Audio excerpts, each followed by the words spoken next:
Latar belakang terjadinya G30 SPKI yaitu dengan adanya ajaran mengenai Nasakom, Nasional Agama Komunis dari Presiden Soekarno memberikan keuntungan besar bagi PKI karena membuat PKI menjadi bagian resmi dalam susunan politik Indonesia yang sebenarnya hanya membuka jalan bagi PKI untuk menjalankan segala rencana mereka. Salah satu bukti nyata tindakan PKI adalah pemberontakan G30 SPKI yang dikomando oleh DN Aidit. Tujuan pemberontakan tersebut adalah untuk melenyapkan TNI AD dan mengambil alih pemerintahan Indonesia. 30 September 1965 bukan kali pertama bagi PKI melakukan pemberontakan karena sebelumnya pada tahun 1948 PKI juga pernah melayangkan pemberontakan di daerah Madiun, Jawa Timur. Amir Syarifuddin dan Musso adalah pelopor pemberontakan yang dilakukan Partai Komunis Indonesia yang disebut PKI. Tujuan pemberontakan PKI di Madiun adalah mendirikan negara komunis dengan melenyapkan negara Republik Indonesia. Adapun hal-hal lain yang memfaktorkan terjadinya G30 SPKI yaitu TNI AD keberatan jika Angkatan Kelima dibentuk. TNI AD menolak adanya nosokomunisasi karena mereka menganggap bahwa dengan adanya ajaran ini hanya kedudukan PKI yang diuntungkan. TNI AD memprotes diadakannya poros Jakarta-Peking dan konfrontasi dengan Malaysia.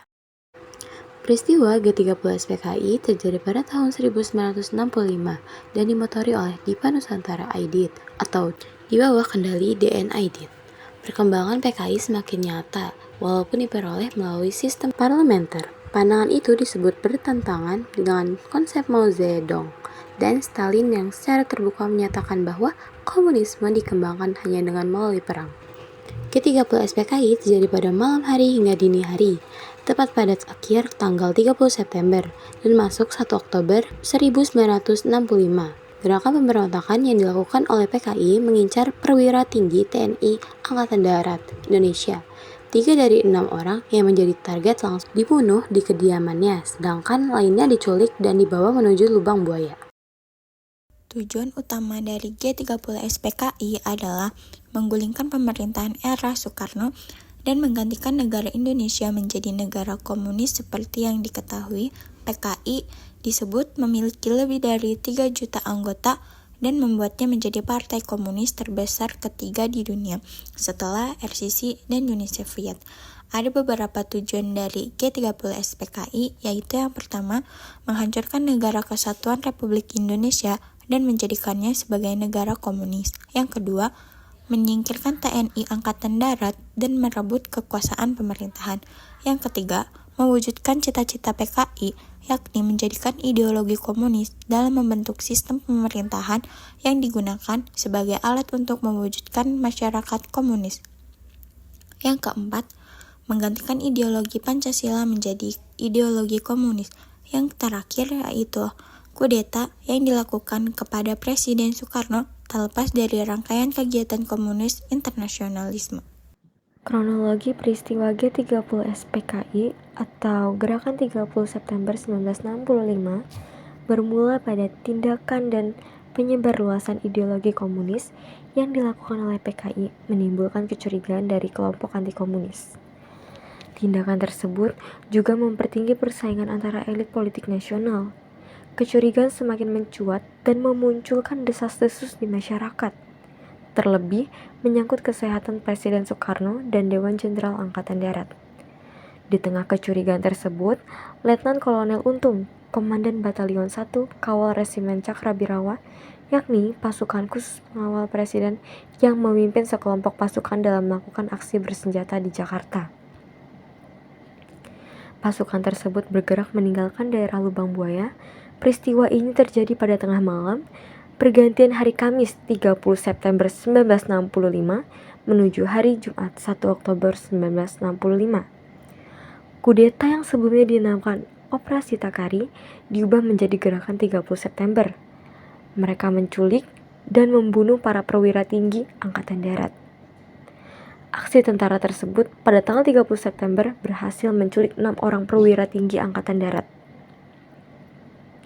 6 jenderal yang gugur dalam peristiwa G30 SPKI antara lain yang pertama, Letnan Jenderal Anumerta Ahmad Yani, Mayor Jenderal Raden Suprapto, Mayor Jenderal Mas Tirto Darmo Haryono, Mayor Jenderal Siswondo Parman, Brigadir Jenderal Donald Isaac Panjaitan, dan Brigadir Jenderal Sutoyo Siswo Miharjo. Di samping itu, gugur pula Ajudan Menhankam atau Kasat Jenderal Nasution, Letnan 1 Pierre Andreas Tandean, dan Pengawal Wakil Perdana Menteri 2 Dr. J. Leimena, Brigadir Polisi Satsuet Tubun. Salah satu jenderal yang berhasil selamat dari serangan PKI adalah Aha Nasution. Namun, putrinya yang bernama Ade Irma Suryani Nasution tidak bisa diselamatkan. Sementara itu, G30 SPKI di Yogyakarta yang dipimpin oleh Mayor Mulyono menyebabkan gugurnya TNI Angkatan Darat, Kolonel Katamso dan Letnan Kolonel Sugiono. Kolonel Katamso merupakan Komandan Korem 072 Yogyakarta, sedangkan Letnan Kolonel Sugiono merupakan Kepala Staf Korem. Keduanya diculik dan gugur di Desa Kentungan, sebelah utara Yogyakarta. Adapun dampak berkelanjutan setelah gerakan 30 September 1965 dianggap sebagai salah satu tragedi kemanusiaan terbesar pada abad 20 yang jarang diketahui oleh publik Indonesia hingga sekarang ini, yaitu dampak politik. Presiden Soekarno kehilangan kewibawaannya di mata rakyat Indonesia. Yang kedua, kondisi politik Indonesia semakin tidak stabil sebab muncul pertentangan dalam lembaga tinggi negara. Yang ketiga, sikap pemerintah yang belum dapat mengambil keputusan untuk membubarkan PKI sehingga menimbulkan kemarahan rakyat. Yang keempat, munculnya aksi demonstrasi secara besar-besaran yang dilakukan rakyat untuk menuntut pembubaran terhadap PKI ormas-ormasnya. Tuntutan mereka dikenal dengan istilah Tritura atau 3 tuntutan rakyat, yaitu pembubaran PKI, pembersihan kabinet, yang terakhir penurunan harga-harga barang. Yang kelima, pada tanggal 25 Februari 1966, Presiden Soekarno membubarkan KAMI sebab dianggap telah menjadi pemicu munculnya aksi demonstrasi dan turun ke jalan yang dilakukan oleh para pemuda Indonesia dan mahasiswa. Keenam, pada tanggal 11 Maret 1966 diselenggarakan sidang kabinet yang ingin membahas kemelut politik nasional, namun sidang MI tidak dapat diselesaikan dengan baik karena adanya pasukan tak dikenal yang ada di luar gedung yang dianggap membahayakan keselamatan Presiden Soekarno. Kelahiran Orde Baru Super Semar disebut sebagai tonggak kelahiran Orde Baru karena sehari usai menerima mandat, Soeharto lantas mengeluarkan sebuah keputusan atas nama Presiden yang dikukuhkan dalam ketetapan MPRS nomor XXV atau MPRS 1996. Ini menandai tatanan politik baru di Indonesia sudah diletakkan. Selain itu, seluruh unsur PKI lantas dibersihkan, tetapi karena Super Semar pula kedudukan Soekarno sebagai presiden mulai tergesur dan posisi Soeharto menguat. Akhirnya, status Soekarno sebagai presiden seumur hidup dicabut oleh MPRS tanggal 7 Maret 1967. Setelah lengsernya Soekarno, Soeharto pun menjadi presiden tanggal 27 Maret 1968. Ini menjadi awal mula Orde Baru. Yang terakhir yaitu dampak ekonomi. Di bidang ekonomi, peristiwa G30 SPKI telah menyebabkan akibat yang berupa inflasi yang tinggi, yang diikuti oleh kenaikan harga barang, bahkan melebihi 600% setahun. Untuk mengatasi masalah tersebut, pemerintah mengeluarkan 2 kebijakan ekonomi, yaitu yang pertama, mengadakan devaluasi rupiah lama menjadi rupiah baru, yaitu 1000 menjadi 100.